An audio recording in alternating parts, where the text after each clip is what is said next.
మాట్లాడు ప్లీజ్. ప్రవళిక చెప్పేది అర్థం చేసుకో. నా మాట విని ఇక్కడి నుంచి వెళ్ళిపోండి.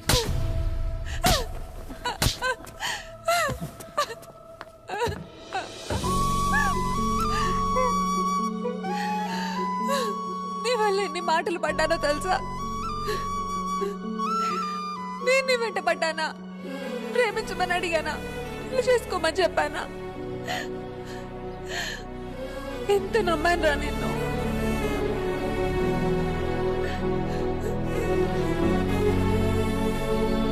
వాళ్ళ పెళ్ళంటే ఉంది, 2 కాగితాలు 4 సంతకాలు అంతే కదా అనుకుని అలా వచ్చి వెళ్ళిపోయానండి. కానీ తను కడుపుతో ఉంది, చావబోతుందని తెలిసాక కూడా రియాక్ట్ అవ్వకుండా ఉండలేపాను సార్.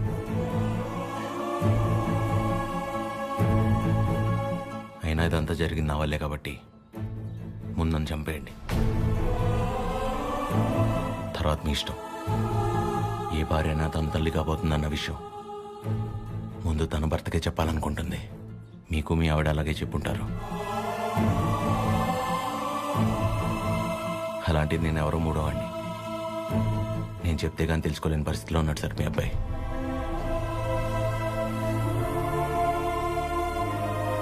సార్, మిమ్మల్ని చూస్తేనే తెలుస్తుంది మీకు బాగా భక్తి ఎక్కువని. భార్యాభర్తలను విడదీసినవాడు ఎంత గొప్ప భక్తుడైనా రావణుడు రాక్షసుడిగానే మిగిలిపోయాడు సార్. బాబు, నా కొడుకు కడుపులో ఉన్నప్పుడు వాడింక బతకడని డాక్టర్ తేల్చి చెప్పేశారు. ఇంచుమించు 7-8 గంటలు మమ్మల్ని భయపెట్టి గాని ప్రాణాలతో బయటపడలేదు వీడు కదండి. ఆ రోజు మేం భయపడ్డంలో అర్థం లేదనిపించేలా నా కొడుకు ఎప్పుడూ ఏ తప్పు చెయ్యడు బాబు. ఏమంటారండి?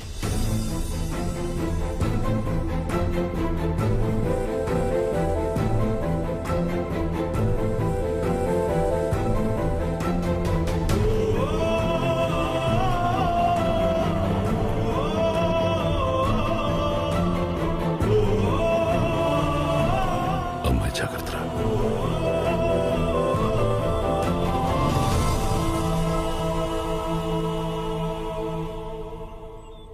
ఇంకా నీ ముఖం చూసే ఊరుకుంటున్నాను ఒకళ్ళ. మర్యాదగా వాళ్ళని ఇక్కడి నుంచి వెళ్ళిపోమని చెప్పు. అదేంటండి, వాళ్ళకి ఇంకేం ప్రాబ్లం రాదు, నన్ను నమ్మండి. దాని ముఖం చూడటమే పాపం. ఆంటీ కోపడకుండా ఒకసారి వినండి. నీకేం తెలీదా అద్యా? ఇంకా ఇక్కడే నుంచున్నారే, వాళ్ళని ఎక్కడో చోటుకెళ్ళి చావమను. అరే, కలిసి బతుకుదాం అనుకుంటే చచ్చిపోమంటారేంటండి? మాట్లాడుతుంటే మధ్యలోకి వస్తున్నావు. అసలు ఎవరు నువ్వు? నీకేం సంబంధం? నీకు నాకు సంబంధం ఉంది కదా. నేను మీ కూతుర్నే కదా. ఏం తెలుసు నా గురించి నీకు మీ ఆయనకి? ప్రవళిక, నిజంగానే ఏం తెలీదా ఆంటీ? ఇష్టం కష్టం చెప్పుకోవాలనిపించి నాన్న మీతో మాట్లాడాలంది అంటే తప్పించుకొని తిరిగేవాడు. ఎక్కడ ఏం అడుగుతానో ఏం చెప్తానో అని. ఇక ఈవిడ మైండ్ సెట్కి తగినట్టుగానే నేను ఉండాలి. ఇంట్లో ఆడపిల్ల కన్నీళ్లు తుడవడానికి చేతులు రానప్పుడు మాటలు కూడా రాకూడదమ్మా. ఎవరో ఆడదైనా తన ఇంట్లో మనిషి అనుకొని కన్నీళ్లు తుడవాలనుకునేవాడికి ఏ సంబంధం ఉండక్కర్లేదమ్మా.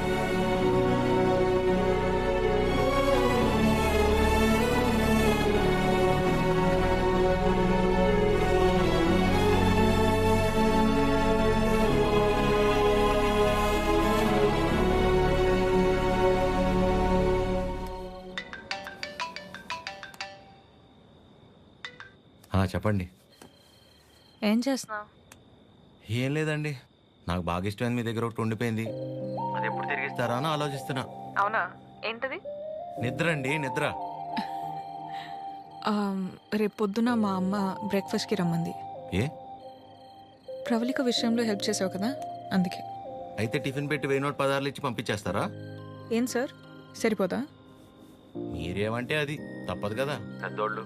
ఇంకా కనపడవు కానీ నీకు నేనంటే ప్రేమే కదా. అమ్మ పిలుస్తుంది. I'll call you later. Hello hello.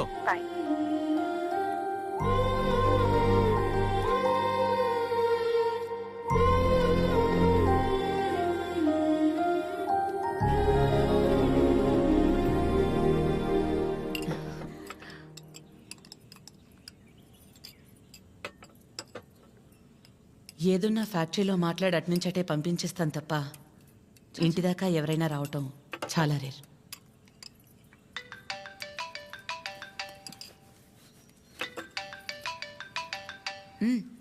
మాట్లాడు, పర్లేదు. పర్లేదండి. అంటే 9 అయింది కదా, తిన్నానా లేదా అని అమ్మ ఫోన్.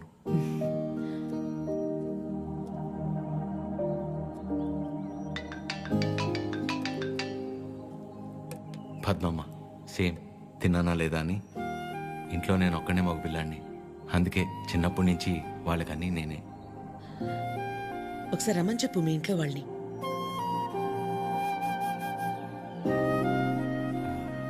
పర్లేదండి.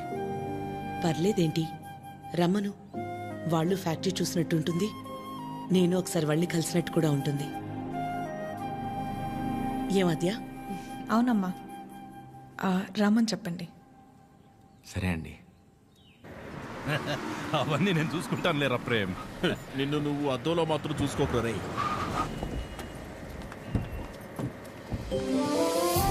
చిరు, ఎలా ఉన్నావురా? బాగున్నామా? నువ్వు లేకుండా ఇంట్లో ఏం తోచట్లేదు.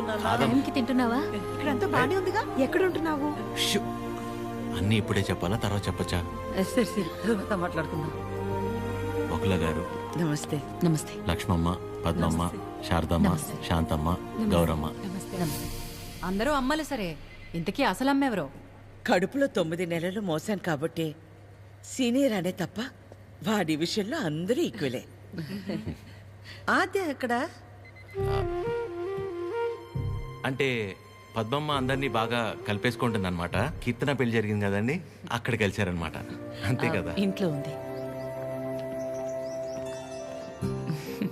Hello aunty. నమస్తే. ఆడపిల్ల ఇలా ఉంటే తన ఎంత అందంగా ఉందో అద్దంలోకి చూసి తెలుసుకోవాల్సిన అవసరం లేదు. తనని చూసే వాళ్ళ కళ్ళలోకి చూస్తే చాలు. నా దిష్టే తగిలేలా ఉంది. అద్యా, నీకోసం పనీర్ జిలేబీ. డబ్బా ఇవ్వకపోయినా పర్లేదు, మొత్తం తినేసాయి.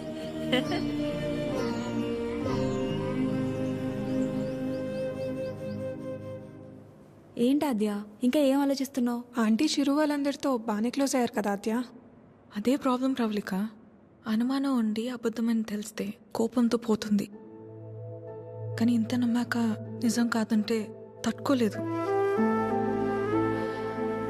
అండ్ దాట్ టూ, ఇదంతా తెలిసి నేను సైలెంట్గా ఉన్నానని మా అమ్మకు తెలిస్తే ఎవరున్నా లేకపోయినా నా లైఫ్లో అమ్మ ఉండాలి. ఎవరి ద్వారానో ఈ విషయం ఆంటీకి తెలిసే కంటే నీ అందరూ నువ్వే వెళ్ళి చెప్పడం కరెక్ట్ ఆద్య.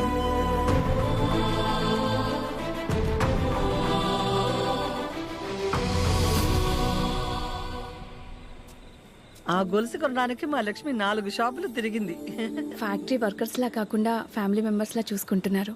ఇక్కడ పనిచేసే వాళ్ళ పిల్లల చదువులు, వాళ్ళు మంచిళ్లే కాక ఇప్పుడు వాళ్ళందరికీ ఇళ్ళు ఉన్నోళ్ళందరికీ ఇలా ఇవ్వాలన్న ఆలోచన ఉండాలని లేదు కదా భయ్యా. చాలా థ్యాంక్స్ మేడం, మాకెంతో చేస్తున్నారు. మా మేడం చాలా గ్రేట్ భయ్యా.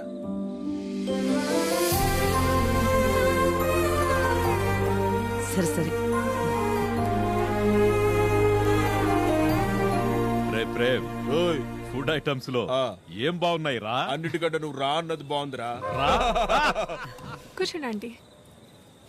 ఏంటి అందరూ చాలా సీరియస్గా మాట్లాడుకుంటున్నారు? ఏం లేదు, నీ గురించే. ఫ్రిడ్జ్లో పెరుగు ప్యాకెట్ పెట్టడం మర్చిపోతేనే మేమందరం కలిసి ఓ 10 నిమిషాలు మాట్లాడతాము దాని గురించి.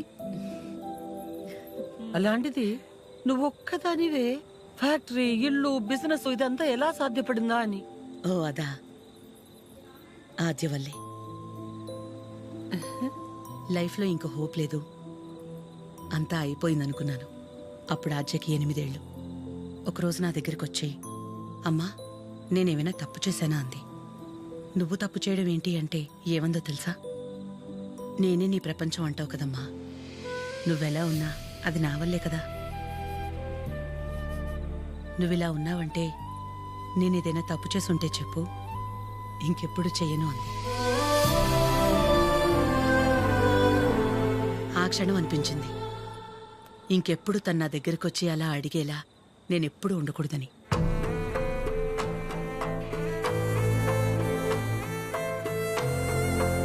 అందరిలా నా కూతురు కాదన్న నమ్మకమే నా బలం.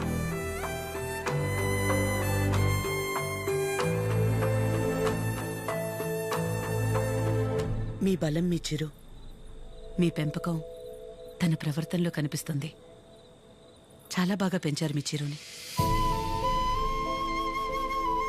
చిరు, ఇంతమంది ఆడవాళ్ల మధ్య పెరగడం నీ అదృష్టం.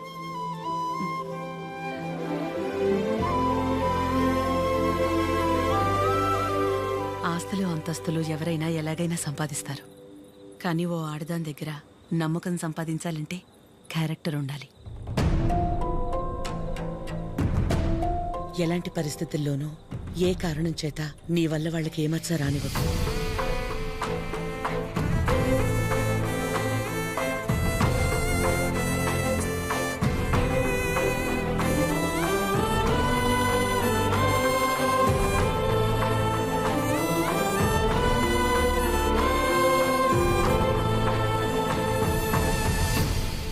బయలుదేరిపోవడం ఏంటక్క? ఒక్కసారి ఇంటికి వెళ్ళాక మాట్లాడుకుందాం. అది కాదక్క. గౌరీ, హాయ్ భయ్యా.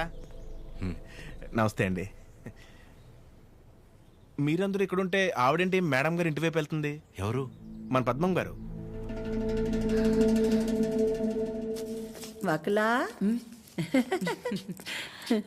ఈ నవ్వు మీ ముఖం మీద ఎప్పుడు అలాగే ఉంటుందా? మొదట్లో నేను అందరిలాగే ఉండేదాన్ని వకలా. మన కడుపులో ఒకరు పుడితే గాని ఆడదాని జీవితం పరిపూర్ణత చెందదు కదా. పిల్లలు లేరు అనే మాట చెవిలో పడి పడి నెమ్మదిగా నవ్వు అనేదే పోయింది. పోయేదాకా ఇక అంతే అనుకున్నాను. మా చిరంజీవి పుట్టగానే అలాగే తీసుకొచ్చి మొట్టమొదటిగా నా చేతుల్లో పెట్టారు. ఆ క్షణం ఎక్కడి నుంచి వచ్చిందో ఆ నవ్వు అలాగే ఉండిపోయింది. ఈ నవ్వు నాది కాదు, వాడిది.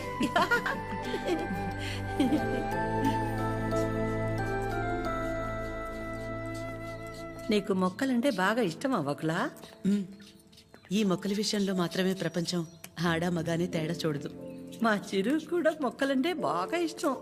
ఇంట్లో ఎటు చూసినా ఉంటాయి. అన్నీ వాడి తెచ్చినవే. మా ఇంటికొచ్చి చూడాలి. ఎప్పుడు సందడే, నవ్వు లేకుండా నిమిషం ఉండదు. నువ్వు కనుక మా ఇంటికి వస్తే ఫ్యాక్టరీ వద్దు ఏమీ వద్దని అక్కడే ఉండిపోతావు. వీలు చూసుకుని ఒకసారి వస్తాం. ఒక్కసారి ఏంటి వకులా, నువ్వు అనాలే కాని ఆద్య ఇల్లు నీ ఇల్లు కాదా ఏంటి? మా చిరుకి ఆద్య అంటే ప్రాణం. ఆద్యకి కూడా మా చిరు అంటే చాలా ఇష్టం.